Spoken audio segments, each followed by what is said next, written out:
Throughout history, sacred texts have tried to answer some of humanity's deepest questions. Why does suffering exist? Why are there so many forms of life in the world? And what happens to the soul after death? One of the more mysterious explanations appears in an early Shia text known as Haft al-Shareef. In it, a figure called the Knowledgeable One explains a profound vision of divine justice, the nature of the soul, and the hidden relationship between humans and the living world around them. According to this teaching, nothing in creation is random. Every creature, every form of life, and every experience has meaning within a greater system of justice designed by God. The Knowledgeable One begins by reminding us of a fundamental truth. The judgment of God is perfectly just. God does what he wills with his creation, and nothing can oppose his power. Yet, despite this absolute authority, his actions are always guided by wisdom and justice. In this worldview, even the diversity of life on earth, the animals we see, the creatures that move in the seas, the birds in the sky are all connected to a deeper spiritual story. The Knowledgeable One explains that God does not intend humiliation, suffering, or injustice for the true believer, the one who knows the truth and lives in monotheism. Instead, the believer's path is meant to lead toward light and spiritual elevation. But the story of humanity also includes another group, those who reject truth and oppose the people who carry it. According to the teaching, many acts of violence, humiliation, and oppression committed against believers eventually return to those who committed them, not necessarily in the same form, but through a process of divine justice. In this perspective, what we see in the world is not only the result of human choices in one lifetime. Instead, existence is part of a longer journey of the soul. When people reject truth and harm those who carry it, the consequences may extend beyond their present life. The Knowledgeable One describes this consequence as a transformation, a process in which the soul experiences different forms of existence. This is not described as random punishment, but as a system of spiritual correction and justice. Within the text, two important terms appear: mask and nask. These words refer to a mysterious transformation of the soul in two different living forms.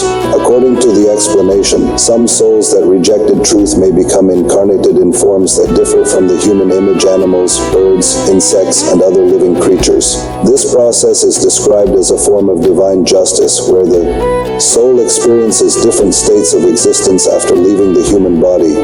The Knowledgeable One says that every creature that moves, walks, flies, or swims possesses a soul. Some of these souls, he suggests, were once human.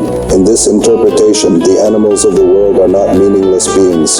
Instead, they may represent stages in a long journey of the soul. Some forms are described as nask, while others are called mask. Nask refers to forms that humans may eat or use for food. Mask refers to forms that humans do not eat. Both represent different manifestations of the same spiritual process. Through this system, the soul passes through many forms of existence, experiencing the consequences of its past actions. The Knowledgeable One supports this explanation by referring to a famous verse from the Quran: "There is not an animal on the earth nor a bird that flies with its wings, but they are communities like you." This verse invites a different way of looking at the natural world. Animals are not merely creatures of instinct. They are described as nations, communities with their own existence within the greater order of creation. The Knowledgeable One expands on this idea by saying that many of the animals moving across the earth today were once nations before humanity. In other words, the world we see around us may contain the echoes of earlier spiritual journeys. Souls, according to this view, can pass through many different stages on land, in the sea, and in the air. This process continues until a future moment in sacred history known as the rise of the Qaim, a figure associated with the restoration of divine justice. Until that time, the journey of souls continues through the different vehicles or bodies that exist within creation. The Knowledgeable One also shares a powerful metaphor about human life. He says, "This world is a prison for the believer and a paradise for the disbeliever." At first, this statement may seem surprising, but its meaning lies in how different people experience life. According to this teaching, the disbeliever focuses on physical desires, speech, movement, pleasure, and material experiences for such a person. The human body becomes the place where these desires are fulfilled. In that sense, the body becomes their paradise. But the believer sees life differently. For the believer, the physical body can feel like a limitation, a temporary confinement for the soul. The true nature of the believer is spiritual, connected to a higher reality beyond the physical world. The believer's suffering in life is therefore temporary. It exists only as long as the soul remains within the body. Once the soul leaves the body, it returns to its original nature, described in the text as soft winds, spirit, and the gardens of paradise. Perhaps the most beautiful teaching in this passage concerns the origin of the believer's soul. The knowledgeable one says that God created the souls of the believers from his light. They were formed from divine mercy and given a covenant known as Wilaya, a spiritual allegiance to truth and divine guidance. Because believers share this origin, they are described as being spiritually related to one another. The text explains this relationship in poetic terms.